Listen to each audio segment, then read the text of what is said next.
Hello, everybody. My name is Catherine. I am the podcast host of Chakras and Cuss Words podcast. I am doing a little introduction to Leo season and welcoming the sun being placed with Leo. For those who don't know, I am a actual spiritual intuitive nurse. I'm very highly structured on astrology, the chakra system, and also the alchemy of life. I consider myself an alchemist when I'm not out there doing actual nursing care and healing for my actual profession. So, let's dive deep into this to this Leo season, this Leo element. Hey to any Leos in the house. The Leos are such a fun zodiac, such a powerful zodiac. So we have the Leo, which is all about creation and confidence and expansion of authority. And really, like, the Leo is very confident. Like, a lot of people, when you see a Leo, you know they're usually a Leo, right? They have this dominant factor about them. The Leo is ruled by the sun. Leo is actually a fixed sign, which lets you know they're very stable in their process. They're very stable in their element. They are a fire sign. They are centered in that fire element, that willpower element, that chakra element of the solar plex chakra. So that is where the Leo is centered in. The Leo also is the ruler of the fifth house, which is all about passion, expression, creation, playing, romance, and pleasure. The Leo's known for that fun and excitement they could bring, right? They bring fun and excitement to a lot of people, to a lot of centers, to a lot of relationships. You go out with a Leo, you know you're having a good time, right? The Leo has that confidence to take the will to start. A lot of that willpower, that chakra energy is placed with the Leo. For the Leo, let's get into your horoscope. Let's get into that energy. This is all about the self appearance. This is all about the self center. And when you hear self center, we're going to take this self on this energy of being one with the expression. Where do you see your authority as self? Where do you see your identity? How are you taking this approach with life? How are you taking this awareness and this viewpoint and creating towards a life journey of beginning of self? So if you are centered with your career right now, for the Leo, this is a perfect time for people to get to know you, the real you, the Leo you, the lion you, the center that maybe they don't see all the time. Maybe the inspiration that you've kind of been hiding, go ahead and let that inspiration out for others to see it and receive it.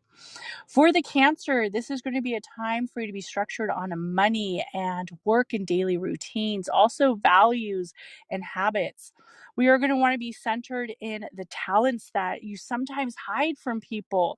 Those pleasures and possessions don't really mean aren't easy to obtain if they are always centered around blocks. So look at it and have that transition where we let the emotions leave and we let the feelings of feeling overwhelmed leave and let that natural flow of wealth and finances come into our area while we seek that space where it's being obtained through pleasure and actually happiness.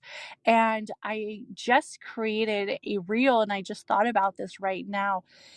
It's actually Gary Vee, and he's saying, like, how do you choose what to do? And a lot of people are so centered on money. Like, I want to do what brings me money, right? But if you do what brings you happiness, the money flows very easily. And that's what I really want a lot of people to understand, that when you do something from happiness and something from peace and love of pleasure from self and letting the spirit and the soul really create that message, the money and the abundance actually flows quite easily.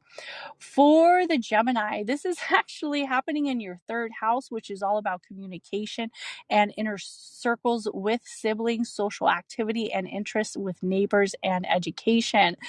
For the Gemini, I also want you to be structured in your writings. Write down some affirmations in some areas that will really pay it forward towards your abundance and towards that area of light journey, and really let your thoughts run wild in some steps that you could take towards your leadership for the Gemini. For the Taurus, this is happening in your fourth house, which is all about the root chakra. This is all about the family, the self-care, the foundation, that mother energy, that feminine energy. I want you to look at the feminine energy. Look at the dynamics with child. If you are a mother with child, look at where you want to be centered with the growing of the purpose of basically the home. This is all about the home, the roots, the tree trunk, the roots that are thick, deep into the ground. Look at that area, look at that legacy, look at that leadership, and see if it's on the right path. For the Aries, this is a perfect time for romance and love and starting new affairs. If it's through creativity, if it's through business, if it's even through fertility, this is a perfect time for you to get back into your childlike center, your center of self before that area of adulthood took over. Get back into that area of your childlike spirit. Let those child inner wounds heal. Let the drama go. If you're an Aries and you've been structured around drama frequently, let that shit go. For the Pisces, this is about your daily habits, health, fitness, and routines. I want you to really look at your organization. See what you really need, right? For the Pisces, if we are going to be centered around our chakra energy, we are going to want to look at that structure where we see, do I really need to do this, right? Do I really need to do this? Do I really need to do this? And if it's a no, then it's a fucking no. And let it go. Let it go. It's all about you actually improving, but it's going to be looking at what it is in your routine that you really need, what it is in your healthy habits that are paying forward to more healthy habits.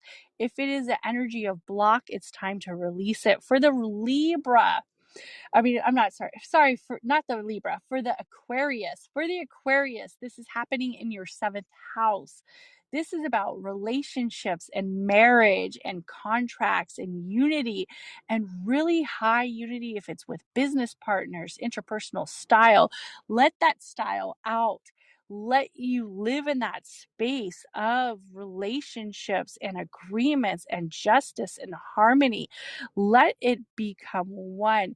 Don't be fearful of those legal matters, of having a tight ship, of having a contract. I know Aquariuses are like, contract? What is that? I just do shit I like to do. But if you are centered in business, you're going to have to look at a contract. You're going to have to look at an agreement letter where you have one where you can send it, or you have one where you know where you are. If it is towards marriage, for the Aquarius, make sure that's the right one. And knowing the Aquarius, if the Aquarius is feeling that person, it probably is. You're going to want to build a deeper connection at this time. For the Capricorn, we're going to be merging, and we're going to be merging in our passions with our business and property. This is also a good time to do some collaborations if you've been centered in that area of really not knowing how to collaborate. Most of it's probably because of the past, of past experiences where you didn't feel that deep connection. So go ahead and let that go and create some endings that really say, hey, okay, so maybe it didn't work out with my first partnership, or maybe it didn't work out with this first community event or collaboration or this first marriage, but I'm going to go ahead and I'm going to let that go, have an acceptance towards it, because you are on that energy of actually looking towards building with properties. Let the mystery go, right? It's only a mystery when we let it become a mystery. But when we look into it, and we solve, it becomes actually knowledge. So let the mystery go.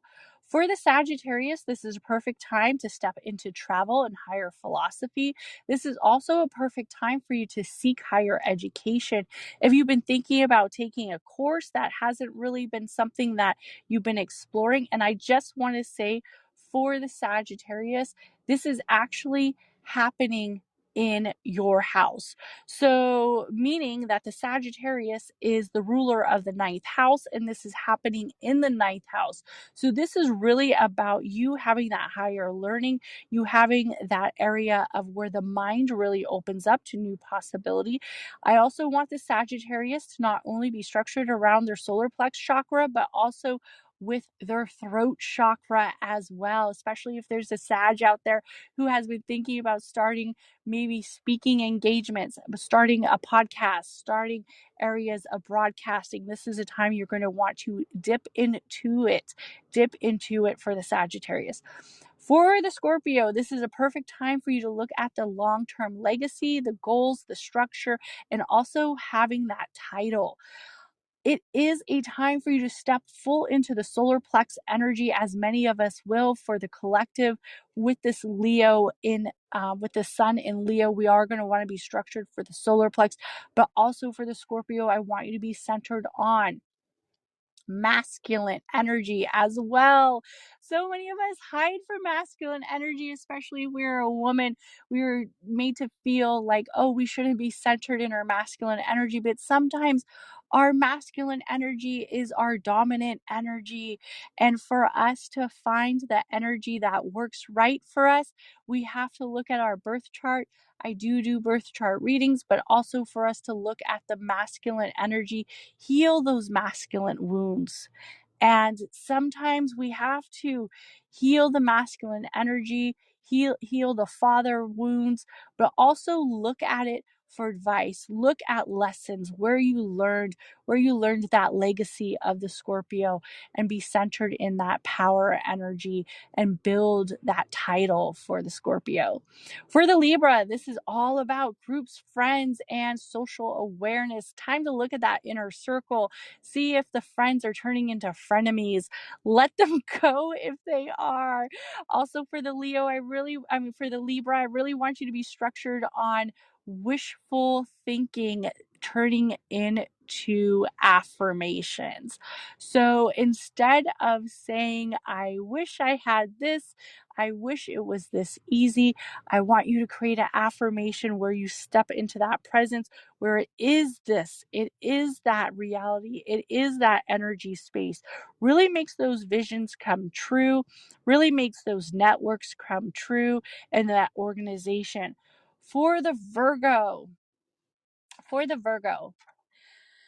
this is a time for the Virgo to break away from the element, the self element that they are so structured around, especially with earth and the root chakra.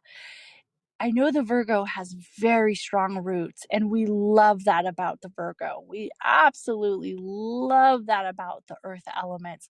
They're so powerful in their strong roots, and they're so powerful in their stability and their trunk. Their trunk is very strong. But this is a time I'm going to want you to let go of that structure and let a flow of cosmic energy kind of sweep you up, right? Kind of sweep you up in that whimsical energy you're not used to, in that 12th house energy, Virgo. This is happening in your 12th house. So it's really one for you to become power with your beliefs, with your subconscious, with your dreams, with your illusions, with your karma. Let that magic happen.